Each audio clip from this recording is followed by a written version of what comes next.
Hello guys, my name is Alex and welcome to Jamaica Papers, Power and Paradise. Guys, while the world often sees Jamaica through the lens of cultural exports, we have to know that it is actually about more music, athletes, and its iconic landscapes. Today we are here to pull back the curtain on the machinery and monarchy that actually keeps the nation running. We are currently in April 2026, obviously a time when Jamaica is navigating a truly decisive period in its history. From a political standpoint, the country is actively debating a transition from its long-standing British inherited roots toward a full Republican status. In this episode, we aren't just looking at what, but the how.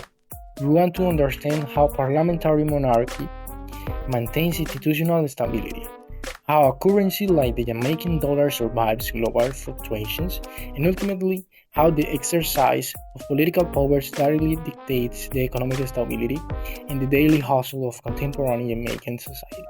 Well, dear public, in this topic, we are together with Dr. Anna, Sarah, and Mimi. So let's start with the question for Dr. Anna. And now, Dr. Anna, can you tell us a little bit about how is Jamaican's current government type? And well, how is the power actually divided? Jamaica is a constitutional monarchy with a parliamentary system, and that structure is the result of a longer historical process. Okay? After gaining independence from the United Kingdom in 1962, the country retained the core feature of the British constitutional model, adapting them to its own political reality. Formally, the British monarch remains the head of the state, represented locally by the Governor-General. Although this rule is largely ceremonial, in practical terms, exclusive authority is exercised by the Prime Minister and the Cabinet, who are responsible for directing government policy. Legislative power is vested in a bicameral parliament, the House of Representatives, whose members are directly elected, and the Senate, whose members are appointed and primarily serve a reviewing function.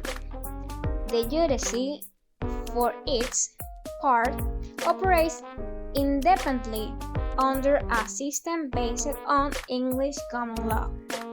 And today, this framework functions as a stable parliamentary democracy, where power is effectively distributed across those institutions, even it still reflects its historical constitutional foundations. Sarah, well, how does this political system help Jamaican's institutional stability?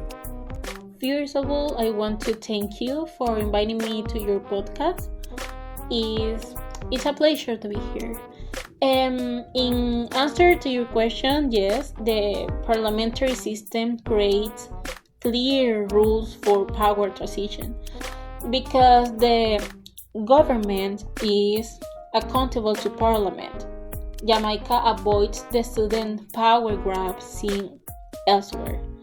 So this predictability gives international investors confidence, which is the foundation for national stability. So yeah, in short, strong rules led to a stable nation. Well, I think it's about the thinking if the government is like a steady bit of in a reggae song, it keeps everyone in time, even if the melody gets a bit wild. Well, now Mama G, can you tell us about the currency, the main sources of income, and how it affects the average of citizens? Did you know that the history of our currency is actually pretty fascinating, Alex? We use the Jamaican dollar today. One USD dollar equals about 155 Jamaican dollars. But our money represents much more than everyday transactions. It tells the story of Jamaica's long journey through colonization, independence, and economic transformation. Long before the Jamaican dollar exists, the island first used Spanish maravedís in the 16th century during Spanish rule. Later, when Britain took control in 1655, British pounds, shillings, and pence became the main currency. Even after Jamaica gained independence in 1962, British money remained in until 1969, when Jamaica finally introduced its own dollar as a powerful symbol of national pride, sovereignty, and identity. Today, Jamaica's economy depends mainly on tourism, bauxite mining, which helps produce alumina and aluminium, and agriculture. Because of this, our country is closely tied to the global market, just as it has been for centuries through trade and foreign influence. For everyday Jamaicans, this connection shapes daily life. When tourism is strong, jobs and opportunities increase, and life feels more stable. But because Jamaica imports many essential goods, change in the value of the Jamaican dollar can quickly raise prices, making daily life a constant hustle to stay ahead. So, even though Jamaica has a stable democracy and a strong sense of national identity, our wallets still fear every shift in the global economy. From maravedís to British pounds to the Jamaican dollar, Jamaica's monetary history is a story of resilience, adaptation, and the ongoing challenge of building prosperity in an interconnected world.